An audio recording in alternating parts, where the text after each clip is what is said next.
तो मैं स्मार्ट नहीं हूँ, या मैं कहूँ मेरे पास दिमाग नहीं है, बट मेरी बॉडी का ये वाला हिस्सा थोड़ा भारी है, तो शायद मेरे पास दिमाग है। अब स्मार्ट होने का मेरा मतलब ये नहीं कि मैं उन ज्ञानी बच्चों जैसा नहीं हूँ जो कि अपनी उंगलियों को ऐसा ऐसा करके पूरे ब्रह्मांड का मैथ्स कैलकुलेट कर देते हैं। अबे उसको ना अबेकस कहते हैं, चू। और इसे कुंगफू कहते हैं, साले चू।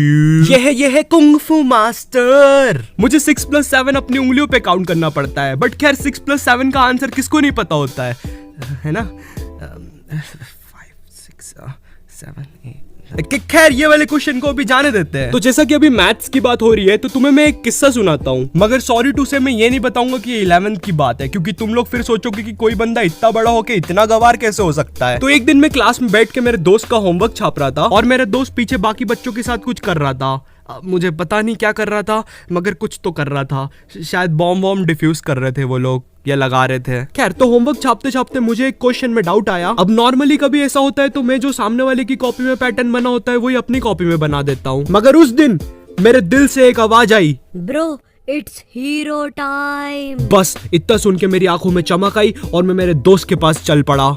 ओए, ये इसका आंसर 2 नहीं आएगा तो क्या आएगा? उसने जैसे ही ये बोला, सारे बच्चों की नजर मुझ पे आ गई। उनकी आंखों में एक मस्ती सी थी, वो मुझे हलाल होता हुआ देखना चाहते थे। आयु, अब तेरे पास और कोई चांस नहीं है, अब तू पीछे भी नहीं हट सकता। मुझे ये करना ही होगा, इसलिए मैंने अपने दिमाग में सबसे हायर मैथमेटिक कैलकुलेशन लगाया और उसका आंसर दे दिया, इन्फिनिट।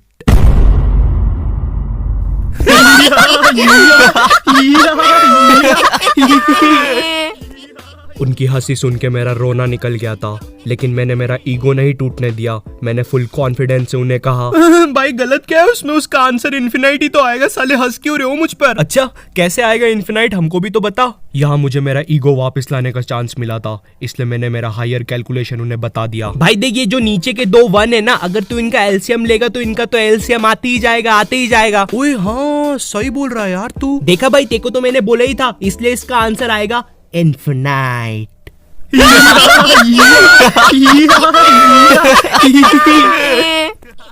उस समय मुझे इतना गुस्सा आया, मुझे किसी को पंच करना था, इसलिए मैंने खुद को पंच मार लिया। अब ऐसा भी नहीं है मुझ में कॉमन सेंस नहीं है, अगर गेट इधर है तो मैं उधर नहीं भराऊंगा। अब देखो, मैं कोई अभी ऐसा नहीं हुआ हूँ, मैं बचपन से ही डम्ब था। मुझे याद है मैं 4th क्लास में एक कोचिंग जाता था। हाँ, 4th क्लास में नहीं था यार मुझ में उतना दिमाग, मैं बस एक मामूली सा डफर था। रुको, मैं नहीं था डफर, ये था। सब कुछ इसकी गलती है, मुझे तो सब कुछ आता है। वैसे तू ये कर क्या रहा है? साले मेरी नाक क्यों कटवा रहा है? ऐसा तो नहीं था मैं बचपन में। पढ़ाई में पहले मेरा बहुत बुरा हाल रहता था।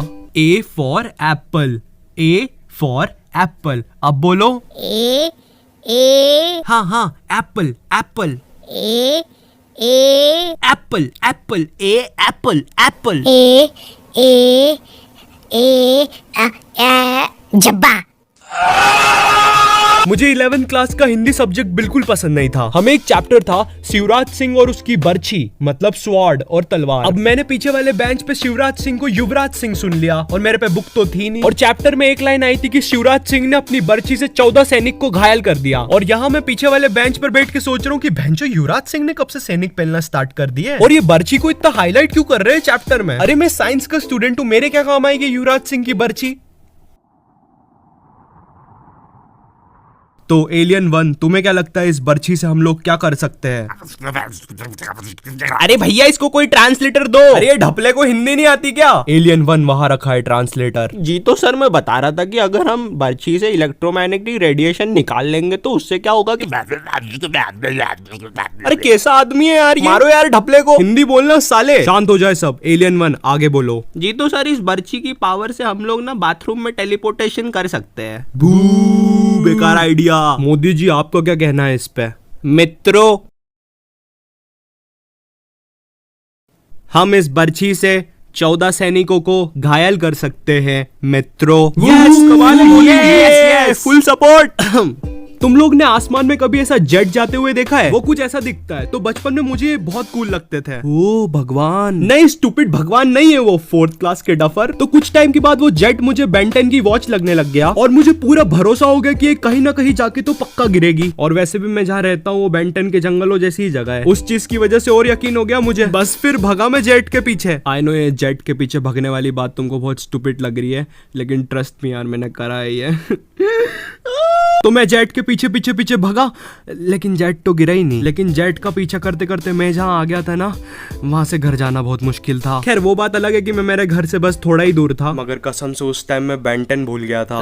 हेलो, आपको पता है मैं कहाँ पे आ गया हूँ? नहीं कोई बात नहीं, मैं खुद ढूंढ लूंगा रास्ता। अरे मुझे भूख नहीं लगी है। ओह अच्छा, वो डॉगी का बिस्किट था। मुझे भी डॉगी बहुत पसंद है। आपको पता है मैं भी एक बार डॉगी। तो अभी हाल ही में मैंने एक डम मूवमेंट किया है मेरे एग्जाम्स के टाइम पर। ओके, तो इस चीज को थोड़ा छोटा रखते हैं। तो मेरी ऑनलाइन क्लासेस चल रही है, मैं पढ़ता लिखता कुछ भी नहीं हूँ, मेरा फ्यूचर बर्बाद हो रहा है, मेरा कुछ भी नहीं हो सकता, प्लीज कोई मुझे मार दो। मजाक कर रहा हूँ।